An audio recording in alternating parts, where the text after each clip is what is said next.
vamos meditar na palavra de Deus. Quero convidar vocês a abrir as suas Bíblias em Mateus capítulo 13, versículo 24 ao 30, e depois a gente vai do 36 ao 43. Vamos meditar na parábola do joio e do trigo. Essa parábola que mostra para a gente alguns contrastes. E diferentemente do que muitos de nós pensamos, essa parábola não está se referindo única e exclusivamente para a igreja. A palavra nessa parábola diz que o campo é o mundo. Então, às vezes, a gente pensa que é dentro da igreja que tem o joio e o trigo. Sim, tem joio e trigo, mas Jesus está se referindo ao mundo. Então, ele não está se referindo especificamente, especificamente à igreja. Então, é um sentido muito mais amplo. Está falando do mundo. O mundo é o campo.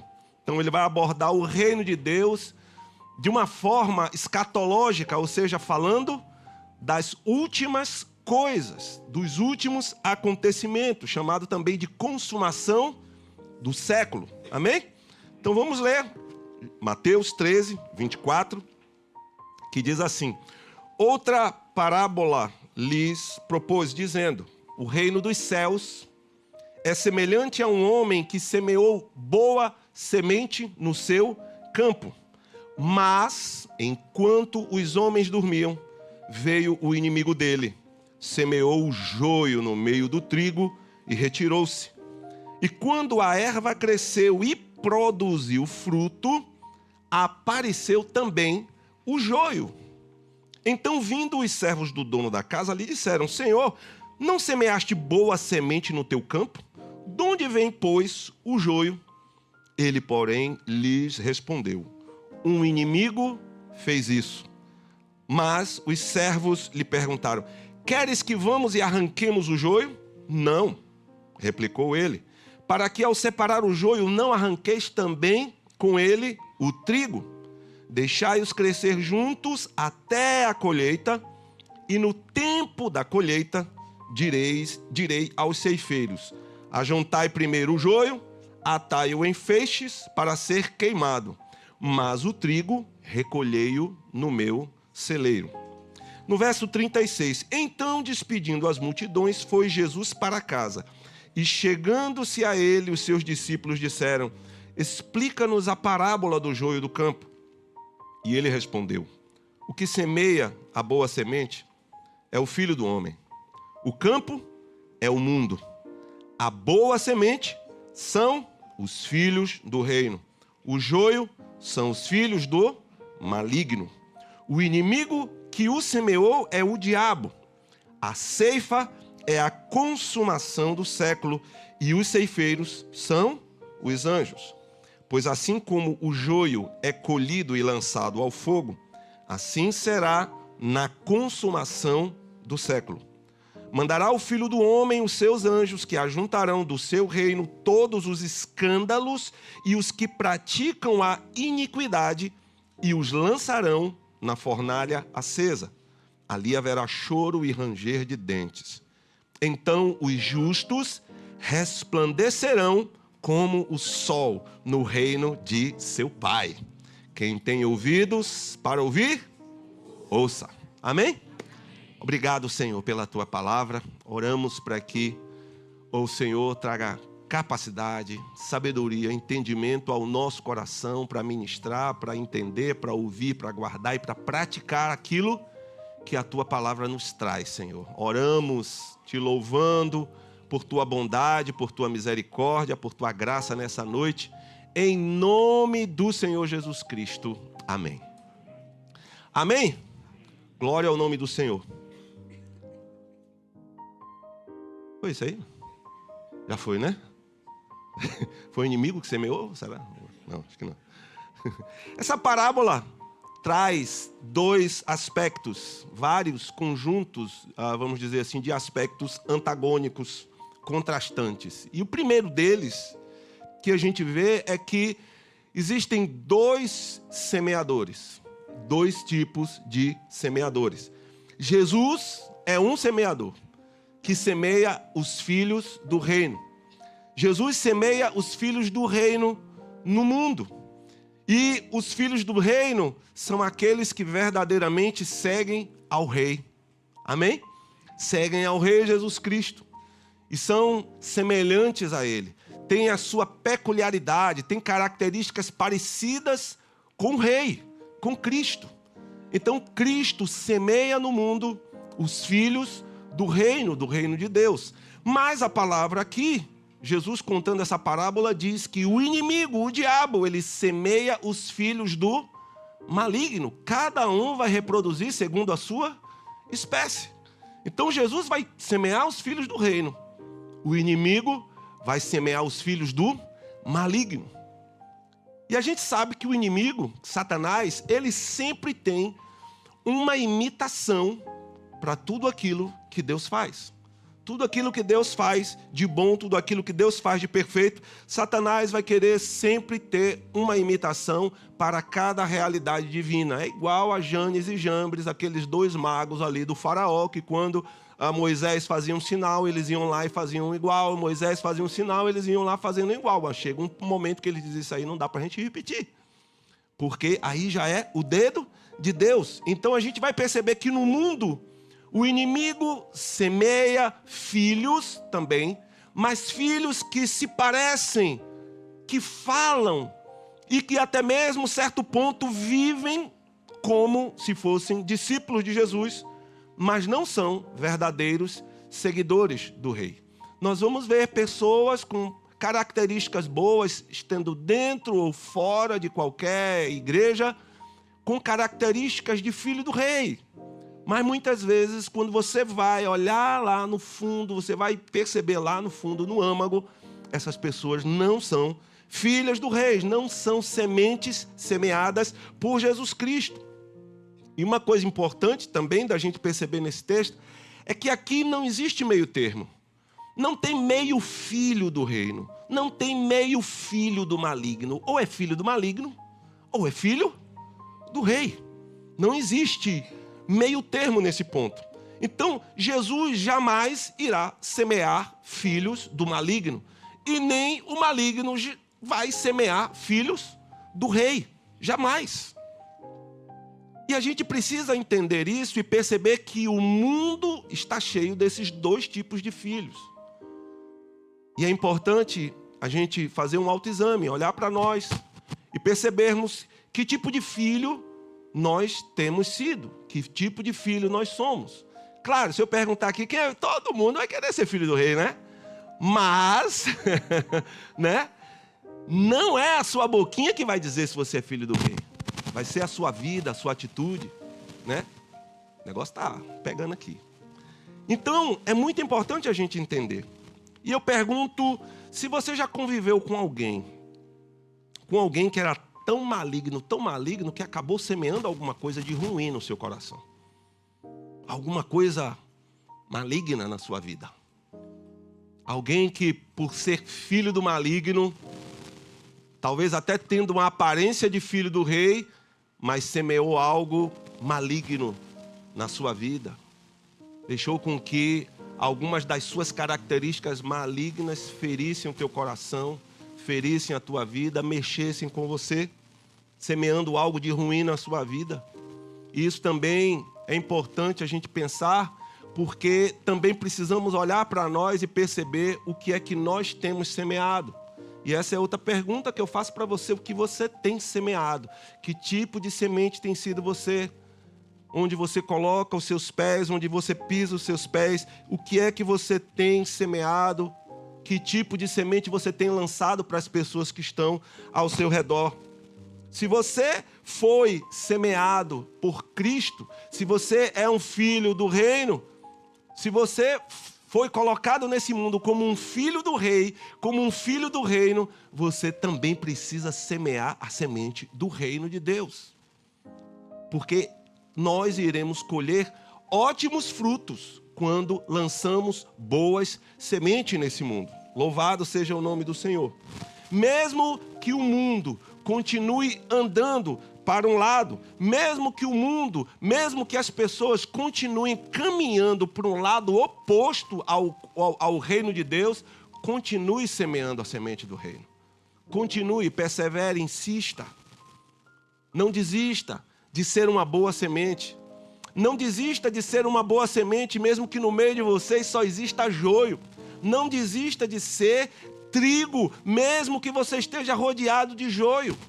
Continue sendo trigo e continue produzindo sementes de trigo e semeando nesse mundo para a glória do nome do Senhor. Amém, igreja? Louvado seja Deus. O segundo aspecto, e que é também um aspecto antagônico, o contrário, ele é contrastante, é que existem dois tipos de sementes. Dois tipos de semente. E essa semente que está registrada aqui na palavra é uma semente animal, não é uma semente vegetal. A palavra para a semente vegetal é esporos, a palavra para a semente animal é esperma. Né? Daí onde vem a palavra espermatozoide. Então, os filhos do reino são as sementes do Senhor. O Filho de Deus, o servo de Cristo, a verdadeira discípula de Jesus Cristo, é uma semente colocada nesse mundo pelo Senhor. É a semente de Deus, colocada pelo Senhor. Em Tiago, capítulo 1, verso 17. Abra sua Bíblia e veja, Tiago, capítulo 1, verso 17. Aleluia.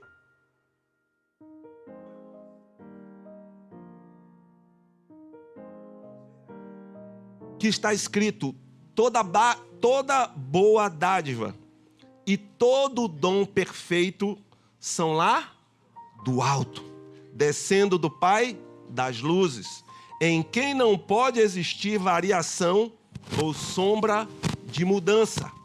Os filhos do reino nascem do alto. Os filhos do reino nascem de uma ação divina. Se você é um filho do reino nesse mundo, é porque Deus, na sua ação divina, fez de você um filho do rei e colocou nesse mundo. Não é por vontade de homem, não é por vontade de religião, não é simplesmente por vontade própria, é porque isto é uma ação divina, é algo que vem do alto, é algo que vem de Deus. O homem não pode de si mesmo nascer de novo. O homem não pode de si mesmo se tornar uma semente, um filho do reino. Somente uma ação divina irá fazer isso. E esse que tem a ação divina, que foi produzido, que foi semeado como ação divina, ele vai produzir o fruto do Espírito. Gálatas capítulo 5, versículo 22, diz assim: mas o fruto do Espírito é amor, alegria, paz, longanimidade, benignidade, bondade, fidelidade, mansidão, domínio próprio. E o texto diz que contra estas coisas não há lei, não há condenação, não há proibição, não há julgamento contra esse tipo de atitude. Mas o outro tipo de semente, os filhos do maligno, nós vamos ver o que Paulo escreveu na segunda carta a Timóteo, capítulo 3, do versículo 1 até o versículo 5. Diz assim: que nos últimos dias sobrevirão tempos difíceis. 2 Timóteo 3, de 1 a 5. Pois os homens serão egoístas, avarentos, jactanciosos, arrogantes, blasfemadores, desobedientes aos pais, ingratos, irreverentes, desafeiçoados, implacáveis, caluniadores, sem domínio de si, cruéis, inimigos do bem, traidores, atrevidos, enfatuados, mais amigos dos prazeres que amigos de Deus, tendo forma de piedade. Isso aqui é que é o negócio. Tendo forma de piedade, de uma pessoa piedosa, de uma pessoa devota, de uma pessoa crente, vamos dizer assim, de uma pessoa religiosa no bom sentido, negando-lhe, entretanto, o poder. E Paulo recomenda a Timóteo: foge também destes. Foge destes. Os filhos do maligno têm forma de piedade, mas negam, em outras versões diz, negam, entretanto, a sua eficácia. Ou seja, não querem se exercitar na disciplina porque eles acham que isso não é tão importante. Porque eles acreditam que isso não é tão relevante. E isso começa a estreitar, isso começa a nos preocupar, irmãos. Porque nós temos visto muitos cristãos que não têm buscado viver uma vida de piedade, que não têm buscado viver uma vida piedosa, uma vida de oração, uma vida de consagração, uma vida de crescimento na palavra. O apóstolo escreveu dizendo que essas pessoas, eles têm a aparência de piedade, mas por trás tem tudo isso aqui. É interessante como ele diz, tem todas essas características horríveis, mas tem uma aparência de piedade. Tem uma aparência de alguém que realmente é devota ao Senhor. Uma aparência cristã, uma aparência piedosa, boa, uma coisa boa, mas muitas vezes ela na realidade nega a eficácia dessa vida de piedade. Essa vida, essa coisa de congregar, não, isso aí não é para mim. Eu sou crente, eu amo a Deus, mas essa coisa de congregar, de estar com os irmãos, de ir para culto, de reunir, não, eu não preciso disso. Ou seja, ele aparenta ter uma vida de piedade, mas eu amo a Deus, eu sirvo a Deus, eu oro por todo mundo, mas ele tem uma aparência de piedade. Porém, ele nega a eficácia dessa piedade. Ele nega o poder que tem isso. Ele nega o poder que tem você congregar. Ele nega o poder que tem você orar. Ele nega o poder de ler a palavra, de crescer na palavra, de ser discipulado, de ter comunhão com os irmãos, de ser corrigido, de jejuar, de dar esmolas, de servir, de participar da vida de piedade de toda a igreja. Tudo aquilo que nos ajuda e vai nos fazendo caminhar para cada vez mais nos tornarmos semelhantes a Cristo, essa pessoa acaba negando. E mais uma vez eu digo, não há meio termo. Não há meio crente. Não há meio incrédulo. Não há meia semente do maligno e não há meia semente do reino. Ou você é filho do reino, ou você não é. Ou você é trigo, ou você é joio. Ou eu vou ser trigo, ou eu vou ser joio. Então, não há esse meio termo. Então, ao ver um filho do maligno, pode perceber, não foi o Senhor que semeou. Não foi Cristo. Mas ao ver um filho do maligno, sim, foi o maligno quem semeou. A gente entende, a gente percebe isso. E o mundo, irmãos, está cheio de trigo e o mundo está cheio de joio. Tem joio nas faculdades. Tem joio nas escolas. Tem joio na política. Tem joio na internet. Tem joio nos púlpitos. Tem joio até na nossa casa. Se você for perceber, tem joio na sua casa, tem joio na minha. Quem sabe? A não ser que você more sozinho. E se você não for joio? Vamos beber uma água para dar uma pausa, né? É ou não é? E aí? Como é que está a sua casa? Tem joio ou tem trigo? Então a gente precisa procurar responder que tipo de semente eu sou. Que tipo de semente você é? É joio? É trigo? Tem aparência de piedade? Mas não vive? Não busca a Deus? Não pratica? Que tipo de semente? A que tipo de semente você tem se assemelhado? Examine o seu coração, meu irmão.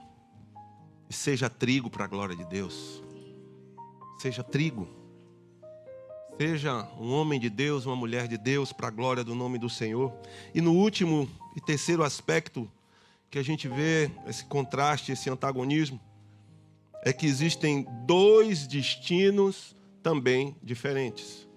Há dois semeadores, há dois tipos de semente e há dois destinos também opostos. E o que vai definir isso é o dia da colheita.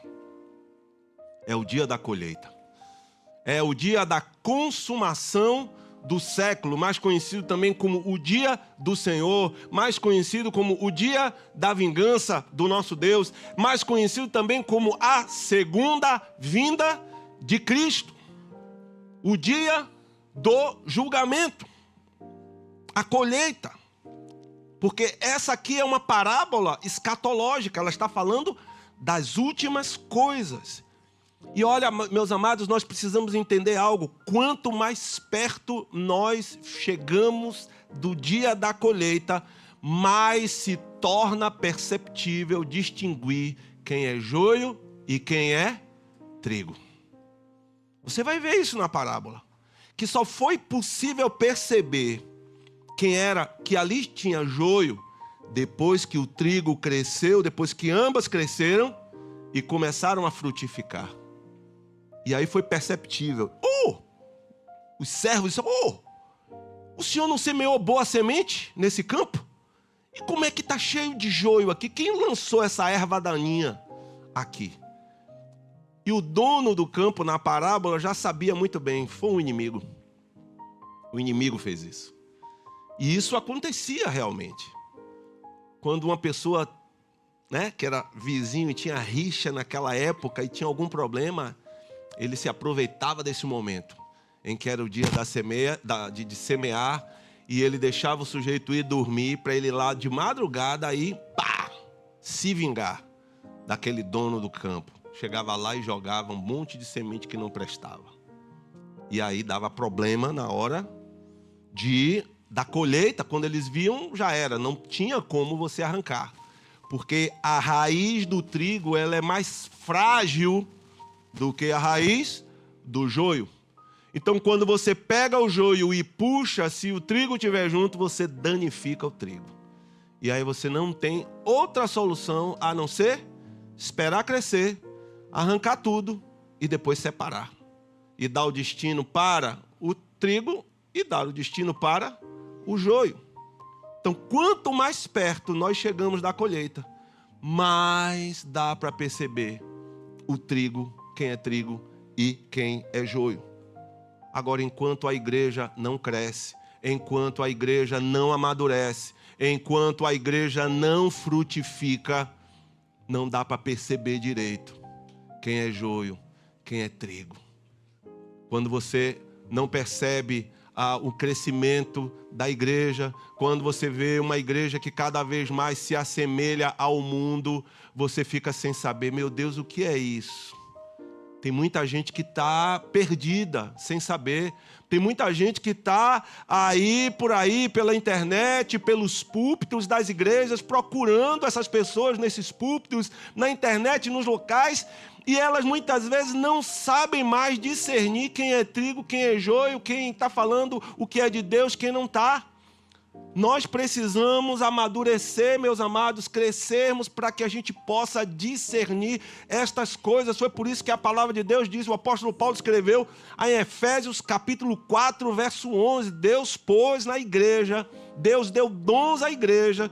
Em Efésios 4:11, apóstolos, profetas, evangelistas, pastores, doutores, tendo em vista o aperfeiçoamento do corpo de Cristo, preparando os servos de Deus para a obra do ministério, até que Cristo venha, até que todos cheguemos à unidade da fé, ao pleno conhecimento de Cristo, até a estatura de varão perfeito, para não sermos mais levados por qualquer vento de doutrina, por qualquer engano que os homens levam as pessoas a se tropeçarem e a ficarem lá presas.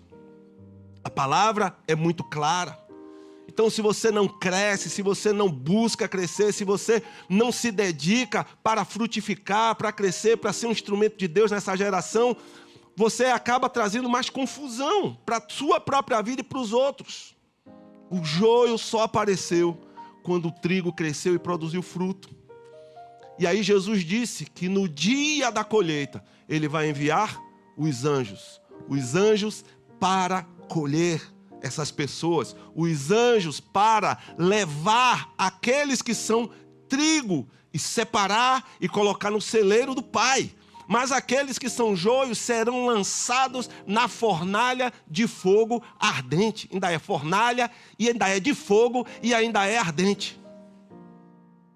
O negócio é brabo, não é? Então esses anjos farão essa separação. E essa separação também, é muito importante você entender isso, é uma ação divina. Não é do homem. Não são pastores que vão fazer isso, não são líderes que vão fazer isso. Não é a igreja que vai fazer isso, são os anjos que vão fazer isso. É uma ação divina, é uma ação vinda do céu.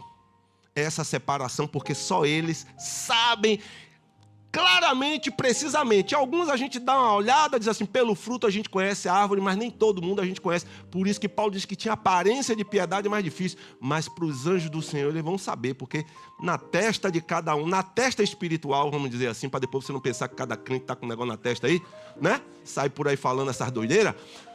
O anjo vai olhar, os anjos irão olhar e vão ver a marca, o selo de Cristo. Os anjos vão ver que eles estão selados, marcados, são do Senhor, e Ele vai conhecer. Então haverá a ceifa. O Senhor deixa crescer junto. Às vezes a gente fica assim, por que Deus não acaba com não sei o quê? Por que Deus não mata um? Por que Deus não faz o quê? Por que Deus não isso? O Senhor está aguardando o dia da ceifa, o dia da colheita. E nós, amados, precisamos ser encontrados sóbrios, vigilantes, ligados, frutificando, servindo ao Senhor. O destino final está falado aqui, vai arrancar os dois, vai queimar um e o outro vai para o celeiro. Então, uma coisa interessante é que aqueles senhores dizem assim, quer que arranquemos o joio? Porque nós, seres humanos, somos assim, né? A gente quer logo arrancar. Fulano está ali, ciscou para um lado, ciscou para o outro. Bora cortar logo. Dá um jeito aí, né? Vai lá, fala com ele, fala isso, fala aquilo, né? Vai lá, chama atenção. É um negócio sério. Nós temos aquela ânsia de separar o joio do trigo antes do tempo. Nós queremos separar e às vezes a gente não quer só separar, mas a gente já quer arrancar, né? Às vezes a gente vai lá naturalmente e arranca. E nessa ânsia de querer separar joio de trigo antes da hora, a gente acaba danificando o trigo. A gente acaba ferindo o trigo, porque as raízes ficam entrelaçadas. E aí o Senhor diz, não faz isso agora, porque senão você vai danificar o trigo. E por que o Senhor fala isso? Porque o trigo é precioso para Ele. O trigo é extremamente precioso para o seu Senhor. Você é precioso e Deus tem cuidado de você. Muitas vezes Deus não arranca o trigo, porque se Ele arrancar, Ele pode prejudicar você. Então Ele segura, deixa aí, deixa crescer junto. Mas um dia isso irá acontecer. Então o trigo precisa ser protegido, é protegido pelo Senhor. E a gente entende que isso sempre irá acontecer. Em qualquer lugar em que nós colocarmos a planta dos nossos pés, nós iremos perceber que vai ter joio e vai ter trigo. Vai ter gente hipócrita, enganadora, vão se infiltrar no meio do joio, vão parecer joio em qualquer lugar. Mas você vai ver que vai ter gente séria, gente abençoada, gente de Deus verdadeiramente. Gente piedosa, devota ao Senhor e que verdadeiramente vive dessa forma. Então nós precisamos ter o cuidado para não sermos exageradamente zelosos em nosso esforço de obter pureza, né? De obter algo de tão santo que nos pareça santo, porque isso vai fazer muito mais mal do que bem. Porque o trigo ainda tem a raiz muito sensível. E se for arrancada junto, vai trazer problema. E isso não quer dizer, como eu volto a dizer, nós não estamos falando aqui de uma parábola que está se referindo única e exclusivamente à igreja. Porque muita gente pode dizer assim, então na igreja a gente não pode disciplinar ninguém. Na igreja a gente tem que ser tolerante ao máximo com todo mundo. Não é isso que essa parábola está dizendo. Pelo contrário, a palavra em vários outros textos dizem que a gente precisa mesmo, muitas vezes, chamar atenção, disciplinar, às vezes até considerar, até mesmo como Paulo fez, entregar a Satanás. Então não é isso que essa parábola está dizendo, porque ela não está se referindo à igreja, ela está falando ao mundo.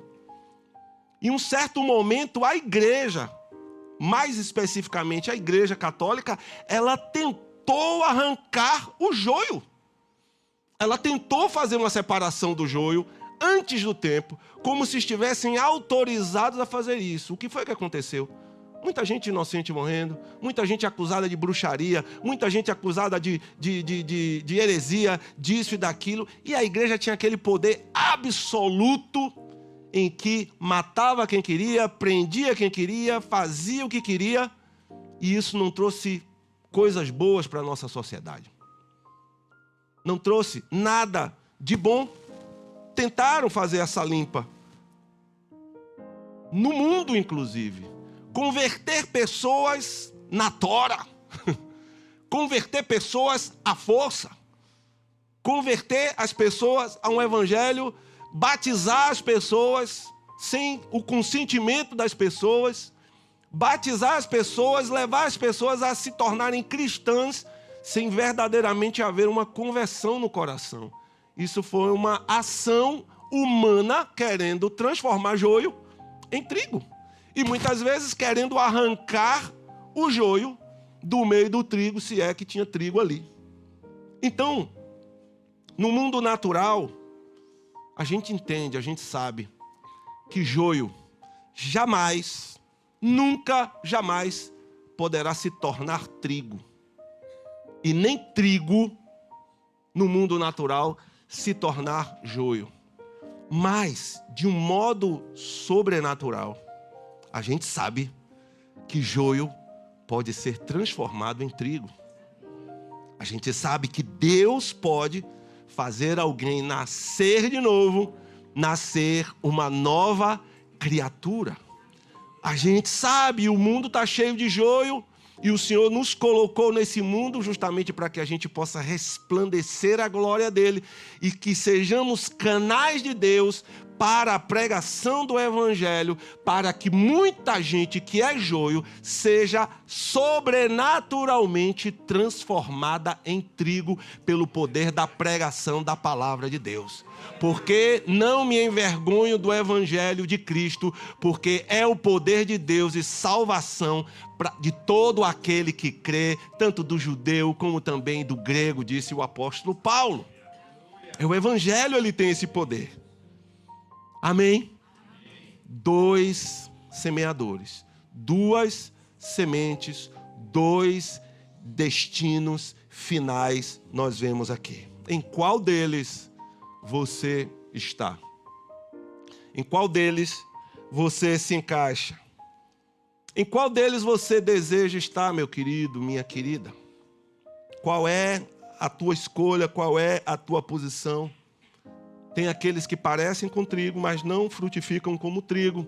Estão juntos do trigo, mas não frutificam como trigo.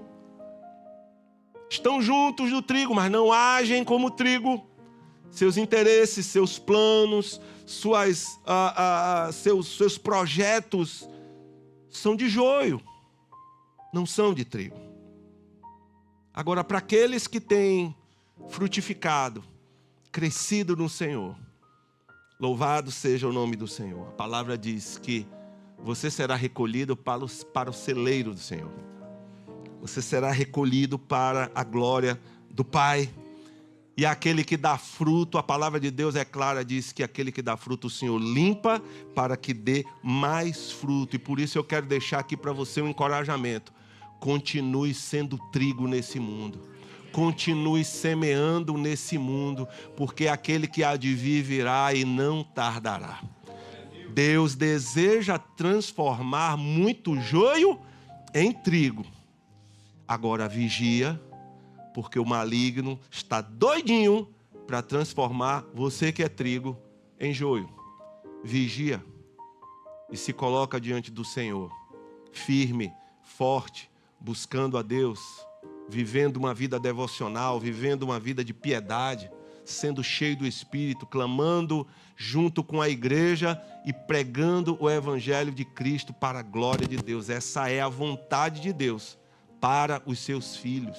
Amém, igreja? Amém. Vamos orar. Eu quero convidar você a se colocar de pé e orar ao Senhor. E colocar a sua vida diante do Senhor. O desejo do Senhor é de ver muita gente transformada, salva, cheia da vida de Cristo. E agora vem ao seu coração uma palavra do Senhor para que você possa entender e decidir o que você deseja ser nesse mundo. Como é que você tem sido nesse mundo e o que você deseja ser. Onde você está plantado, onde você transita, seja no seu trabalho, na sua escola, na sua faculdade, na sua igreja, na sua IC, no seu grupo, em qualquer lugar onde você colocar a planta dos seus pés.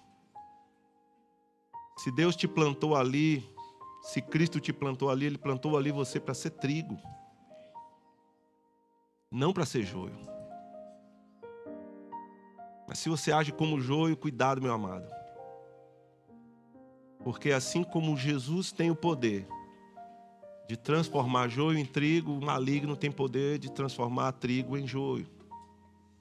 São ações espirituais. Então, coloca o teu coração, a tua vida diante do Senhor nesse momento. Faz um exame no teu coração, na tua consciência nessa hora. Examine-se. Pensa agora, coloca, ora diante de Deus. Quem é trigo vai ser trigo em qualquer lugar, sozinho, no meio dos outros. Até mesmo no meio do joio, ele vai continuar sendo trigo, se ele verdadeiramente é trigo. Se você percebe que você está entre os dois, tentando ser um, mas é muito mais o outro, esse é o momento de você verdadeiramente se converter ao Senhor. De entregar a tua vida, entregar o teu coração, de dizer para Deus o quanto você deseja mudar de vida. Clama àquele que vive e reina e que age para transformar nossas vidas. Coloque-se diante do Senhor. Vamos orar ao Senhor. E eu queria te encorajar nesse momento a fazer uma oração de entrega, uma oração talvez de arrependimento, uma oração de consagração, uma oração de mudança na tua vida. Pensa nos momentos, na sua forma de agir durante o dia, em todos os lugares onde você coloca os seus pés. Pensa na forma de agir. Você está sendo trigo em todos os lugares ou só em alguns lugares? Deus deseja que você frutifique. Ele plantou você nesse mundo para ser bênção. E é isso que Ele quer. E Ele tem te protegido. Essa palavra é para te proteger. Porque tem gente querendo arrancar aí. Tudo junto. Mas o Senhor está te guardando, amém? Para que você frutifique para a glória dEle. Vamos orar ao Senhor.